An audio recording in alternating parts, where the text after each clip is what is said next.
Hi, I'm Chris Softhouse, and this is the Master Measure tool at ometistoolkit.com. This tool allows users to quickly and efficiently generate master measures so they can use it within their visualizations.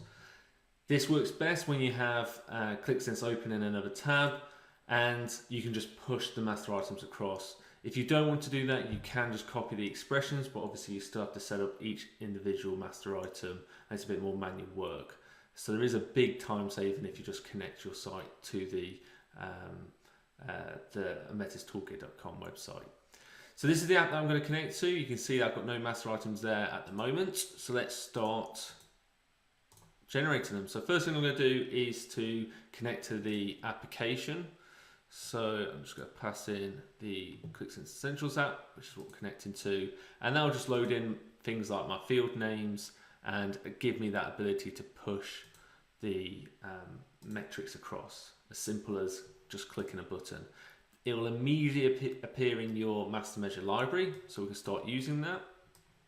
And there you can see we've got our first metric there. You can do common things such as do distinct. You can ignore the dimension within your visualization. You can ignore selections. So just to give you a flavor of that, if I push a metric across where we're ignoring these selections, as I start filtering my data down, so I've already got a filter attached. You can see I've got terrace properties. If I ignore selections, you can see that this one stays static, ignoring the selections, whereas the other metric, the other KPI, is not.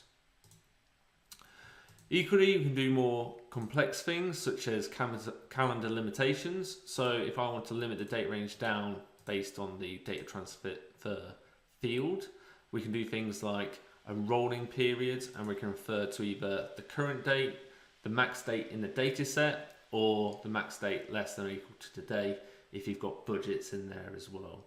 So my data set is particularly out of date. It only goes up to 2016, so I'm going to use or refer to the max date in there. And I just want a rolling 7-day view of that data. So let's just do a rolling 7 days there. And as you can see, the number reflects the time period it's limited to. Next then, we look at persistent filters.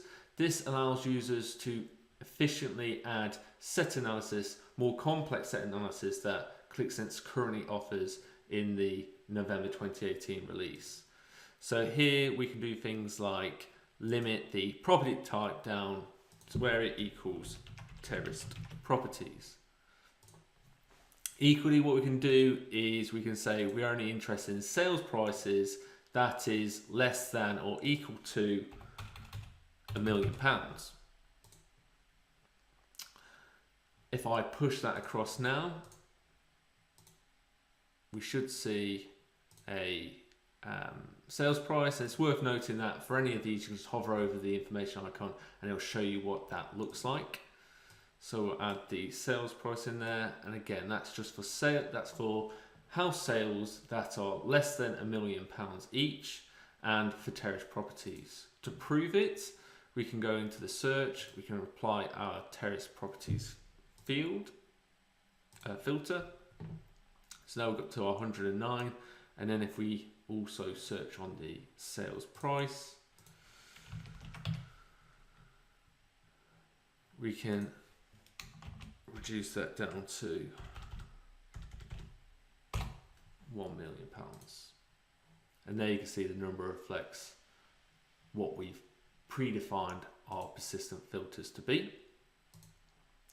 Lastly, and as you might have seen, it can be quite a struggle when you're adding these. It's just going to use the same title, and it's formed of the aggregation and the field. What you can do is alter the metadata, so turn off auto naming, and we can change this to be total sales price, and we can also enter in there terrace properties less than or equal to 1 mil, and that gives us some more meaning behind that. Equally, we can add in there tags, something that can be quite cumbersome to do, but it's quite easy to do in the master measure tool. So let's do less than or equal to 1 mil there as well, and we can push that across and it will appear there. If we look in the tags, we got those ready available. So if we're interested in looking for terrace properties, we've just got to search for it within the toolbar at the top. So that's the master measures. Hope you enjoyed it, and I'll show you more next time.